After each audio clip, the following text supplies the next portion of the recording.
Aley. Keyinki hadis Bukhari Muslim hadisinde Hazreti Ayşe ekebиз aytat, Peygamberimiz aleyhisselam deyt, oşol oroza karmap turgan uçurda öböt ele jana kuchактайт ele deyt. Özün kuchактайт ele, Ayşe'nin aytып atsan kimdi kuchактаган болот? Ayşe'nin anam Ummu Salam kuchактаганын көрөп antpayt da. Peygamberimiz aleyhisselam bir ayalın başka bir ayalın gözünçe kuchактаган öpkөн emes. Ana kebir ek ayal alıp durup ökönü biriga oturguzup alıp durup ana bunu öpkönü bul tуура эмес. Ökönü эки жатакана жерки башка болуш керек, даратканасы башка болуш керек, бири-бирине кызганыч жаралбай турган болуш керек.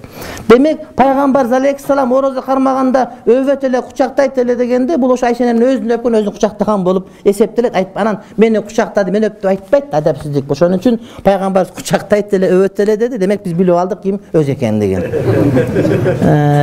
Wa kana amlakakum li arabihi. Бирок Пайгамбар алейхиссалам силердин бардыгыңардан өзүнүн шахватын бекем кармай турганыңар эле деди. Бул деген силер Пайгамбарды эмессиңер, силер кучактабагыла дагы, өппөгүлө дагы, жөн эле жүргүлө деп атат. Дөрөс учурда жөн эле жүргүлө. Деп Айшенин айткан. Анткени эмнеге айтты Айшенин ушуну? Анткени адамдар ушул хадистер дугат эле көрөт эле, билет эле, билип туруп мага дагы боло берет эле деп адашып кетип калгандар көп болот да. Баштап алып нарак өтүп кеткендер, өзүн билбегендер өтө көп, ошондуктан андай кылбагыла деп ушинтип айтты. Ошон үчүн Ибн Аббас айтат, ошентип аялын кучактап өпкөн жаш жигиттерге макруh болсо, агышка уруксат берилет дейт. Агышка кемпирин өпкөн болсо, ал ороз эмес, күнү деле андан башкага деле барбайт. Ошон үчүн ага өпсө боло берет дейт. Ал эми жаштарга жок макруh болот дейт, урматтуу бир тууганым. Ал эми жанагы кучактайт эле дегенде Ибн Малак айтат, аялын колу менен кармайт эле дейт. Демек урматтуу бир тууган, орозо учурунда ошол эгерде сен шахватың күчтүү болсо, аялың колунан кармаба мүмкүн болушунча деген маани келип чыгат. Колун кармаганда жылуулук өтүп кетип наракка кетип кала турган болсоң, анда орозоң макруh болуп калышы мүмкүн дейт. Ханафи мазхаб боюнча ошол аялды өпкөн, аны кармаган, аны кучактаган захир риваяда эгер өзү корко турган болсо макруh. Бирок коркпой турган болсо, урматтуу бир тууганым, бул макруh эмес. Бирок сен коркпой турган болгонуң менен адамдар сенден үлгү ала турган болсо, мисалы үчүн балдарың башкалар көрө турган болсо, алардын көзүнчө өпкөндө кучактагандагы туура эмес, анткени балдар ушул туура экен деп ойлоп алат. Эмиратта келет табыз, Ажыдан, Эмираттан, же Бангладештен келет табыз билбейм. Анан эми биз бойлорубуз кичинекей адамдарбыз да. Арабтар узун болот экен. Анан суу ичкен жерден мындай бийик, столдор ушундай бийик да, чыгып ага конуш керек чыгып. Ага отура албайбыз биз. Анан ошол жерден сууну жерге отуруп иче албайсың. Анан туруп ичип атсаң бирөө көрүп, мына чобага туруп ичип аттыр деп, элге жайып жүрөт имиш да, туруп ичкен сүннөт болот экен депчи. Отура турган жер жок жерде, ошон үчүн туруп ичип аткансың. Адамдар тыгылыш болгон жерде. Ошон үчүн эмне этият болуш керек. Адамдар сени үлгү ала турган болсо ушундай.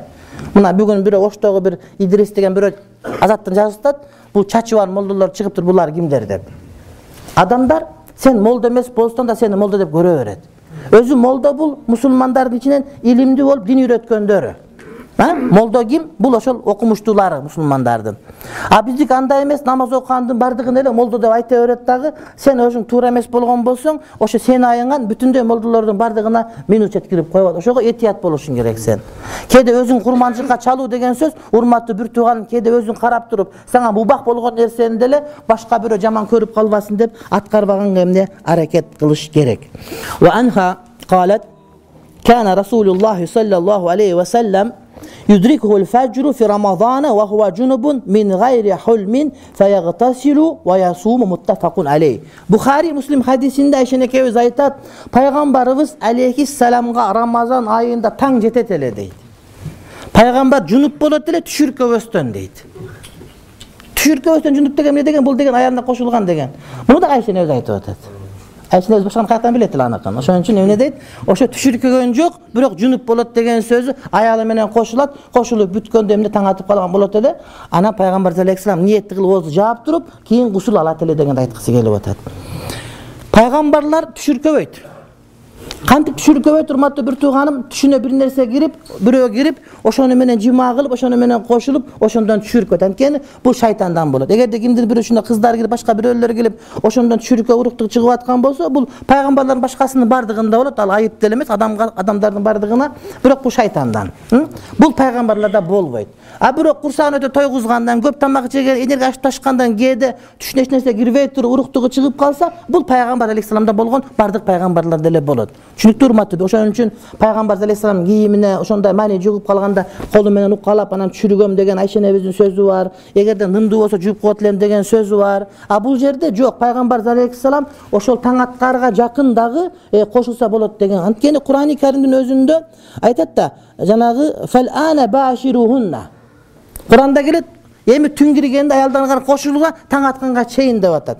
Демек, азыр 1 мүнөттөн таң ата турган болсо, ошол 1 мүнөт мурда аялы менен кошулса болот деген сөз. Демек, аны менен кошулсана кантип качан кусула үлгүрөсүң сен деген. Демек, урматтуу бир тууганым, бир адам ошол гусул жунуп болгон болсо, оозун уа кирип калса, оозун беките берет, андан кийин барып гусулун алып намазын окуса боло берет деген маселе келип чыгат. Ал эмес, урматтуу бир тууган, күндүздүн күн уктап түшүркөп калса, түштүктап түшүркөп калса, ал орозону бузбайт, жунуп алып туруп, кадимкидей намазды орозону улап, урматтуу бир тууган эмне кете берет.